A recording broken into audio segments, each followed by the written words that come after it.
Hi everyone, good evening. সবাই কেমন আছো? আশা করি ভালো আছো। আমিও ভালো আছি। কিউট ব্লগে তোমাদের সবাইকে অনেক অনেক ভালোবাসা জানাই। আর আজকে সারাদিন একটুও সময় পাইনি, ভীষণ ভীষণ ভীষণ ব্যস্ত ছিলাম। কারণ আজকে আমাদের মানে পরিবারের মধ্যে একটা অনুষ্ঠান ছিল, তো সেখানেই ছিলাম সকাল থেকে সেখানেই ছিলাম, তো সেখানেই ভীষণ ব্যস্ত ছিলাম। তো সেই কারণে কোনো ভিডিও আর করতে পারিনি। আর একটু আগেই বাড়িতে ফিরলাম, জানো তো। সারাদিন ভীষণ ধকল গেছে, ভীষণ কষ্ট হয়েছে। মানে কী বলবো, প্রচুর লোকজনের মাঝখানে, তো অনেক দিন পর প্রচুর লোকজনের মাঝখানে গেলাম। এত কষ্ট হচ্ছিল, ভালো লাগছিল, যেহেতু অনুষ্ঠান হচ্ছিল, তো সেই কারণে ভালোও লাগছিল। কিন্তু কী করবো বলো, কষ্টও তো হচ্ছিল। তো যার কারণে কোনো ভিডিও করতে পারিনি। অনেক আত্মীয়ের সঙ্গে গল্প গুজব আড্ডা ইয়ার্কি মারতে গিয়ে পুরো সারা দিনটাই আমার আজকে পুরো চলে গেল। রান্নাবান্নাও তো ছিল না, তো সেই কারণে সকাল সকাল পৌঁছে গেছিলাম ওই বাড়িতে, মানে আমার কাকা শ্বশুরের বাড়িতে। তো আমার মানে কাকা শ্বশুরের বাড়ি, আমাদের বাড়িটা এই সাইডে, মানে আমাদের বাড়ি থেকে 5-7 মিনিট দূরে হচ্ছে আমার কাকা শ্বশুরের বাড়ি। প্রায় সাত সাত মিনিট হবে এরকম দূরত্বে কাকা শ্বশুরের বাড়ি। তো সেখানে গেছিলাম, সে অনুষ্ঠান থেকে একটু আগে জাস্ট ফিরলাম। জাস্ট ফিরে ফ্রেশ ট্রেশ হয়ে একদম দেখো, এখনও চোখে মুখে জল দেওয়ার কোনো বালাই নেই, তো বসে একটু ফোন ঘাঁটছিলাম। তো দেখো, এখন রান্না করতে হবে, কারণ রাত্রে না খেলেও চলে, কিন্তু তবুও মেয়েটা তো খাবে সারাদিন। ও মানে কোনো অনুষ্ঠান পারপাসে ও এমনিতেই খেতে চায় না। অনুষ্ঠান পারপাসে কেন বলছি, ও এমনিতেই খেতে চায় না, ওর খেতে গেলে ভীষণ কষ্ট হয়। তো যাই হোক, ও আর তোমাদের দাদাভাই খাবে, তোমাদের দাদাভাই খাবে, সেই কারণে একটু রান্না তো করতেই লাগবে। তো এখন রাত্রে কী আর করবো, দাদাভাইকে জিজ্ঞাসা করলাম কী খাবে, তো বললো জাস্ট একটু আলু ভাজো আর ভাত করো। আর মামাম তো রাত্রে দুধ দিয়ে ভাত খায়, ও দুধ ছাড়া কোনো দিনও ভাত খাবে না, একদিনও, মানে দুধ ছাড়াও ভাত খাবেই না।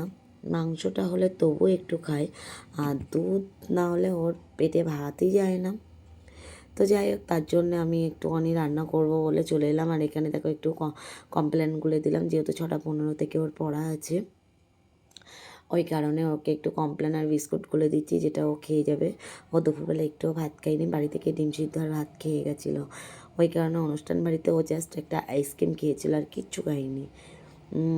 মাংসটা এত ঝাল হয়েছিল যে ও খেতেই পারিনি। তো বাড়িতে আসার সাথে সাথে বললো, মাম্মি আমার খিদে পেয়ে গেছে, কিছু বানিয়ে দাও। তো আমি ওর জন্য একটু কমপ্লেন বানিয়েছি আর কটা বিস্কিট দিয়ে দিয়েছি। এটা খেয়ে নেবে, নিয়ে ও এখন পড়তে যাবে, জানো তো। আর ও যারা পড়তে যাবে সেই ফাঁকে আমি রান্না করে নেব। তো চলো ওকে আগে দিয়ে আসি।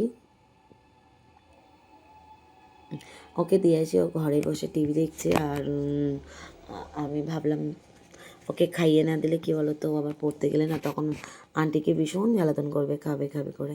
তো ওকে দিয়ে এসে এবার আমি যাবো আলু কাটতে। আলু কাটবো, কারণ দাদাভাই বললাম না একটু আলু ভাজা আর ভাত করতে। রাত্রে আর একদম খাওয়ার মুড নেই, কারণ ওখান থেকে খেয়ে এসেছি জাস্ট কটা বাজে, তো ওখান থেকে যখন খেয়ে ফিরলাম 4:30 বাজে।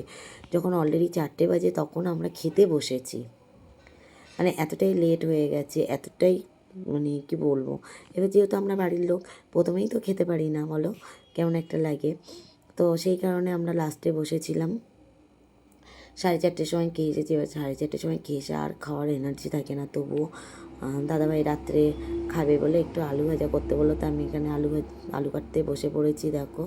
আর এখানে মাম্মা মেয়ে দেখো এটাও দিয়ে সারা খাট মুছেছে। যাই হোক, চলো আলুটা কেটে নিয়ে তারপর তোমাদের সঙ্গে কথা বলবো। আর দেখো এখন রাত হয়ে গেছে মানে মোটামুটি 7:30 বেজে গেছে। তো দেখো এখানে আলু কেটে নিয়ে আমি চলে এসেছি। আর দেখো আলু নিয়েছি দুটো, আর একটু পেঁয়াজ নিয়েছি। পেঁয়াজ নিয়ে এবার কেটে এগুলোকে ভাজা ভাজা করে নেব। তার আগে এটা ভাজবো পরে, তার আগে মামাকে একটু দিয়ে আসবো, পড়তে দিয়ে আসতে হবে। ওকে দিয়ে এসে তারপরে এটা ভাজা করে নেবো, কারণ আলু ভাজতে বেশিক্ষণ লাগবে না।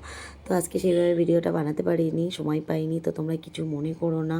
অবশ্যই পাশে থেকো, ভালোবাসা দিও, আর ভিডিওটা দেখতে থাকো। তোমাদের পছন্দসই ভিডিও নিশ্চয়ই আপলোড করতে থাকবো। তোমরা যদি ভালোবাসা দিতে থাকো, ভালো ভালো কমেন্ট করো, প্রচুর প্রচুর প্রচুর কমেন্ট করো, শেয়ার করো, প্রচুর ভালোবাসা দাও। তোমাদের ভালোবাসায় যেন এগিয়ে যেতে পারি। চলো এবার দেখো এটা ঢাকা দিয়ে রেখে যাচ্ছি। এবার মামামকে দিয়ে আসবো, দিয়ে এসে তারপরে এসে রান্না করব। তো তোমাদের কেমন লাগলো আমার আজকের ভিডিওটা অবশ্যই কমেন্ট করে জানাবে। ভালো লাগলে লাইক কমেন্ট শেয়ার করে পাশে থেকো, ভুলো না। তো দেখো ভাতটা আমার হয়ে গেছে। তো চলো আজকের মতো ভিডিওটা এখানেই শেষ। দেখা হচ্ছে অন্য কোনো ভিডিওতে, ততক্ষণের জন্য গুড নাইট। সবাই খুব ভালো থেকো, সুস্থ থেকো। দেখা হচ্ছে অন্য কোনো ব্লগে, ততক্ষণের জন্য টাটা, বাই বাই। তো চলো মামামকে বাড়ি পড়তে দিয়ে আসি, অনেকটা রাত হয়ে গেছে। ওকে দিয়ে এসে তারপরে একটু চা করে খাবো। তো চলো টাটা, সবাই খুব ভালো থেকো।